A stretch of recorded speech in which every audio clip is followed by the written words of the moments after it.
Hi friends, welcome back to the channel. Relocate with Kaya. I am Kaya. I provide online support via coaching and consulting with individuals, families, and employees that are moving abroad. And on our channel, Rich and I discuss our own personal journey of moving from Philadelphia, Pennsylvania to Johannesburg, South Africa with our beautiful daughter Nina. And today we are kind of just picking up on some of the differences between the states and America that we noticed when we were back home in Philly. Yeah, so one of the major differences I think could just be placed under the umbrella of customer experience. Yes. So here, when you go into a store like Discount, as an example, there's plenty of folks working there to help you out. Oh, if you need to find something, or they can offer suggestions, but there's always someone there that can guide you to find what you need. I mean, they have tons of stuff in that store to begin with. So, until you're familiar with it, you do need help kind of navigating your way around. Yes, they offer so many, it's so thoroughly stocked, I guess I should say, that you really do need someone to kind of point you in the right direction.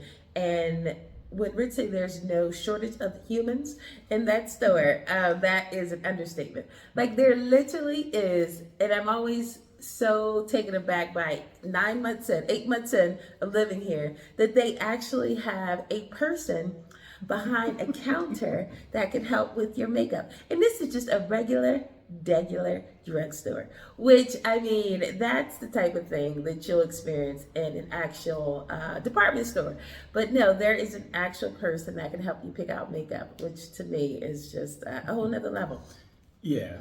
Sorry, a little tangent. No, it is even 9 months after. So like the difference in the experience was reinforced when we were just back in the States. There is a drugstore chain. I'm not going to give them shout outs. No, but basically like everyone over there has been consolidating. So, years ago you used to have a local pharmacy that would have some things in addition to like people going to get their medicine, whatever.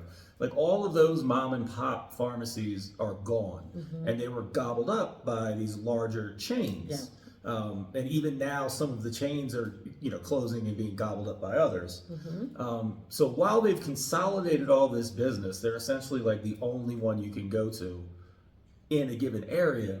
They've also been sort of neglecting the overall customer experience. Like when you go into these places, they're so understaffed, there might not even be someone behind the counter to check you out. You're ringing a bell, you're waiting, and there's like no one there to help you.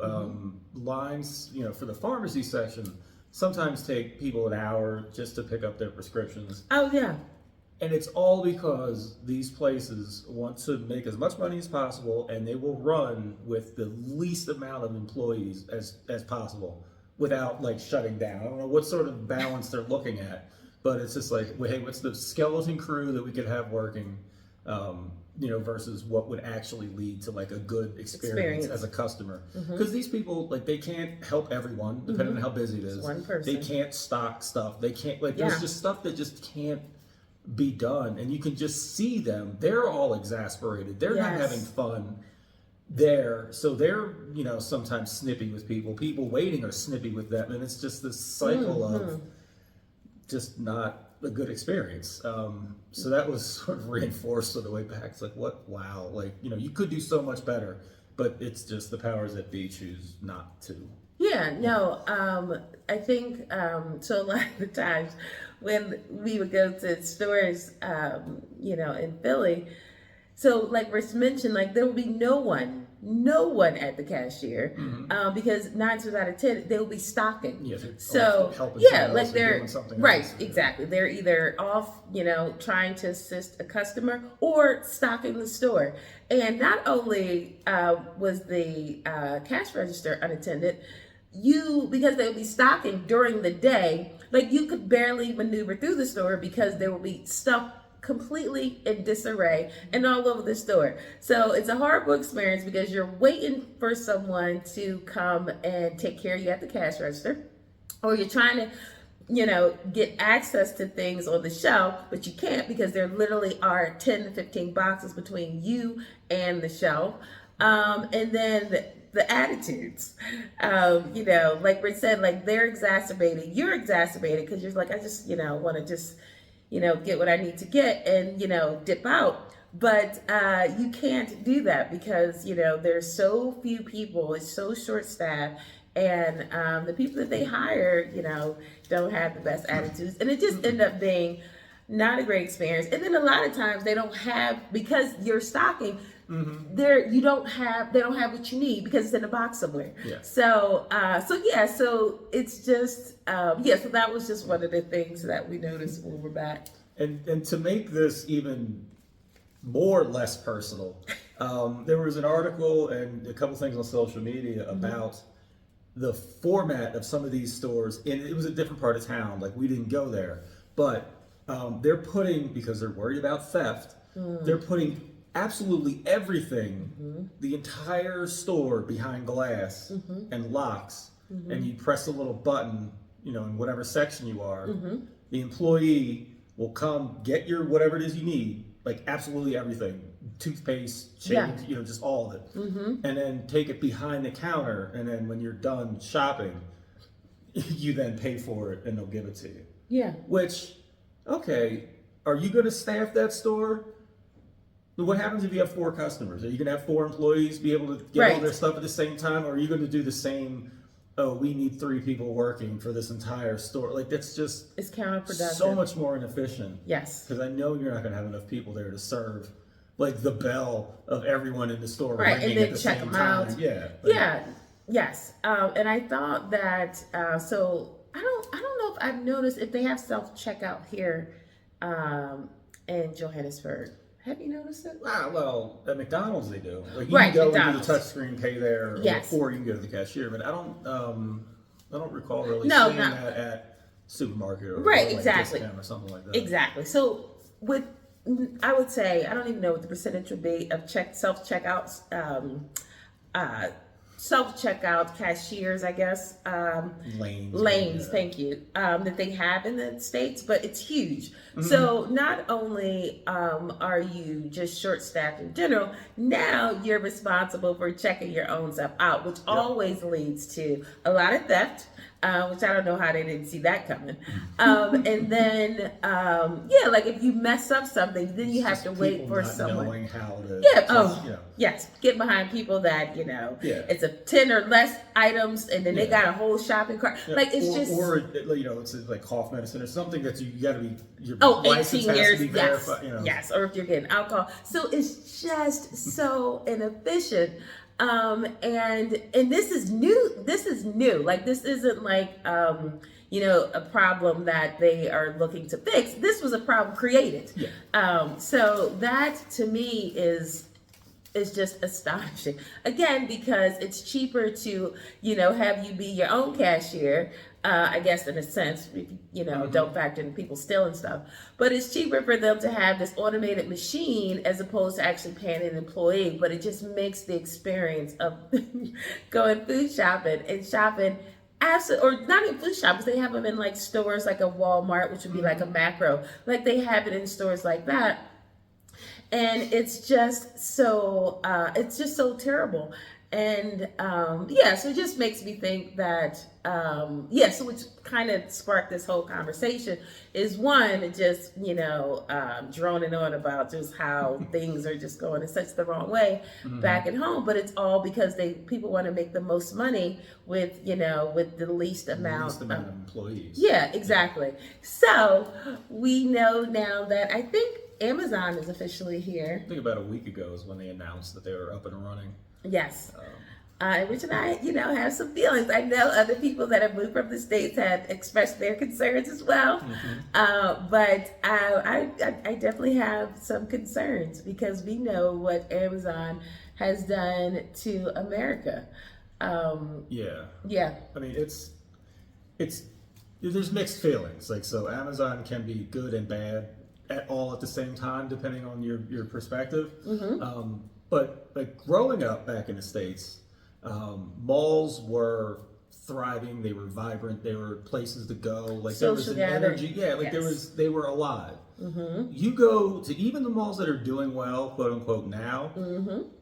there's no energy. It's like most of them are gone. Like they just couldn't survive. The same with like if you're in a neighborhood, your local shops, like your local stores, like any small mom and pop, anything, clothing store, hardware store, like any of that, all gone. Yeah. They just can't survive Right. because of big box stores, E-commerce. yeah, or the Amazon, like the e-commerce things. Like just that stuff just that isn't around anymore. Yep. And it was such a big part of daily life growing up, at least for us. So it's very, reminiscent of like, oh, this was so great back then. And to see local shops and malls here that are thriving, it's kind of like, oh my God, the same thing. Like fast forward 15, 20 years, like what is it going to look like if Amazon gets the same sort of foothold here that it did in the States? It's frightening. Now, there's other factors along the way that sort of contributed to the downfall of certain stores and malls and stuff, but by and large, the convenience of sitting at home.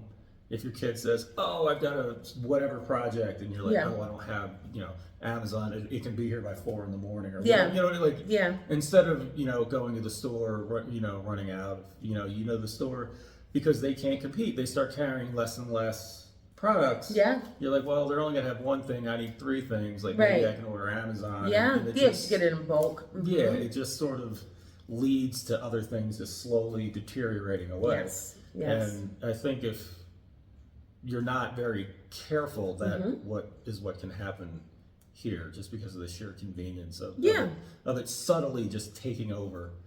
Next thing you know, like there's no bookstores. Right. There's no mom and pop stores. Malls are gone. Everyone's just sitting around. Just ordering off their phone. And I know you guys have a version of Take a Lot, which I have used quite a few times. So I know you have, a smaller version of that. But Amazon is such a beast. And that Bezos is a piece of work. So, but I think, I'm hoping the powers that be of South Africa will not allow them to come in and, just, shut down, like Rich said, these small independent owned stores and businesses. And then the malls, because literally I would love for Nina to have the mall experience. Like I know it sounds crazy when we, go on about, that there really is a mall culture here. There is. And I think it's just it produces more engagement than just being online and on your phone constantly. Like she can actually go meet her friends, at the mall, the movies. And you just see a lot of families. And again, it's actual in-person engagement. And I will say that because we would order, or I would order, almost everything from Amazon, like only time we would go to a mall was Christmas time. And that was for the experience, because it's like, oh, this is what we used to do when we were kids. So just the thought of that, not having access to malls, not that I think that would happen here or right away, like we said in 20 years. Not right away. Right, exactly. 20 years ago, no one would have predicted that Amazon would be what it is. Exactly. Exactly. So it's just, I just worry a little, but I trust that, you guys are going to be mindful and keep an eye on that. But, I definitely. Sorry to cut you off. Yeah, because like in the States, it's gotten to a point where like there's literally around the biggest shopping time, obviously, is Christmas. So it's like right after Thanksgiving, through Christmas. And there's like Cyber Monday, which is huge Cyber online Monday thing. Yeah. But there's also people trying to say, well, local business, whatever day, and even during the year they're trying to get it because people are starting to realize, like, look, this stuff is going to go away unless you consciously support the local businesses. Yeah, like people are trying to claw their way back from Amazon, or like Rich said, try to maintain. But it's sad because it's kind of just like, in order for you to have any sort of daily business, you kind of have to manufacture these, holidays or sales or whatever, just to get people to shop local, like to remind them, like, no, you are in community, you need to support these businesses. But that's just how effective, having, a big box store that could, ship stuff to you pretty much whenever you want. It definitely produces less engagement with your fellow man. It's like it's convenient, and it is. It is. it just works because, like you said, like, you know, the example is like, oh, if your kid says, I need to do a project or I need something for tomorrow, and you're at work and Amazon has it. Yeah. And it can be there by the time you get home. That's right. You might not have time to run out to the mall. Yeah. To Because the get malls whatever it close is. early Like, too. well, yeah. So yes. So that also. It's just. Yes, so Yeah. that also could lead to, you know, it's like, oh, well, the mall's closed. I can just order, you know, something on Amazon.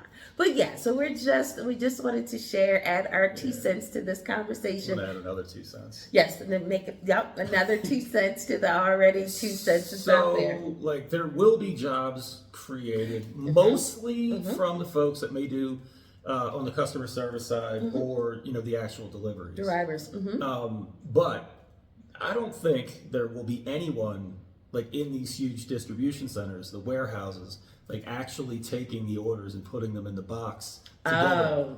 All of that. Yes, all of is it, like automated. automated. All of it yes. is automated. Like Yes. there's I saw one article. There's one. I don't know what company outside of London. These things like they basically look like a bunch of R2D2s, and they go around in a grid pattern the size of like 4 football fields, and it's like 6 layers deep. So you multiply that by 6, and they just go and they'll drop down and it'll spit it out, and you know it's. Yeah, so you there's don't no human involved in right. any of that. That's so right. like once they throw it in the truck, someone will deliver it.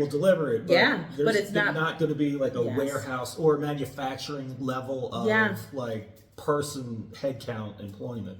Yeah, and that's happening in the States. Oh yeah. So it's just like, again, it's just another piece of how you know, people are extracting humans. We had to tie it back to the first story. Yes.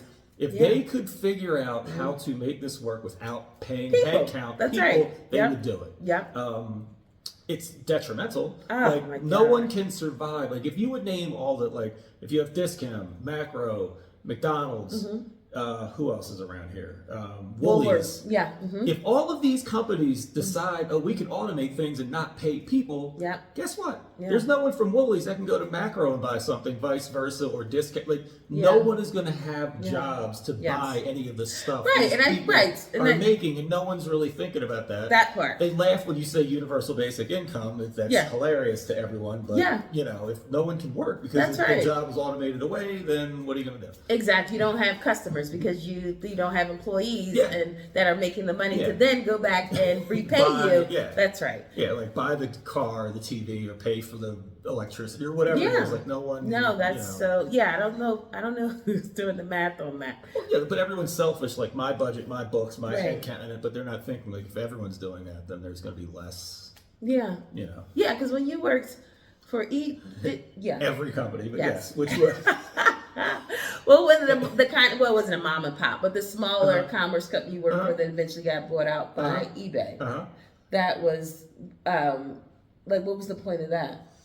Well, they thought they could make a ton of money, but they didn't really understand the e-commerce space. But they also came in and found a lot of synergies amongst people and places that were already there and things like that. Yeah, that didn't work out. They didn't understand what they were, getting themselves into. Yeah. And the place I used to work for used to do everything. So it would do customer service, online fulfillment. It would actually pay like the vendor. So if you were ordering like a Wilson football off of somebody else's website, we dealt with Wilson. We dealt with the website and shipped it out, and all designed the website, did all that stuff. Well, that seems not a good. Yeah. But yeah, they tried to take the whole thing over, but since then it's got broken up. Oh yeah. There's people bought bits and pieces of stuff, and now it's not even a single entity anymore. Right, and this was like a guy that was from Philly. Not to say that he was like this pillar of the community, but it was just like this was like a small business that grew. Yeah. And and here comes eBay, and then they eventually end up breaking it apart, and Yeah, when they sold it, it was sold to different companies. So that stuff happens. Yeah. So it's just just some food for thought, and us just wanting to contribute our thoughts about when we see something big and bad coming from America to South Africa. We just want to sound the alarm. Yeah, just appreciate what you have now and what's here now, and the personalized experience and the help that you can get from actual people when you go out into stores and the interactions and things. Oh my goodness, it's a luxury. Yeah, but just be aware of what might be right down the road away. if care isn't given to the experience. Yeah, yeah, yeah. So that's so that is our that's what we wanted to talk about today. Please feel free to leave comments because I'm curious as to what your thoughts are. Again, I know that you guys will don't need to be told what to do and how to run things, but we just are speaking from our own personal experience of what people trying. We'll just speak to Amazon specifically because hopefully don't think there's any dangers of everything being kept behind a glass door and very few employees at the stores. I don't think that's going to be South Africa's Well, problem. if you have one person working in an entire store, you might think that's a good idea.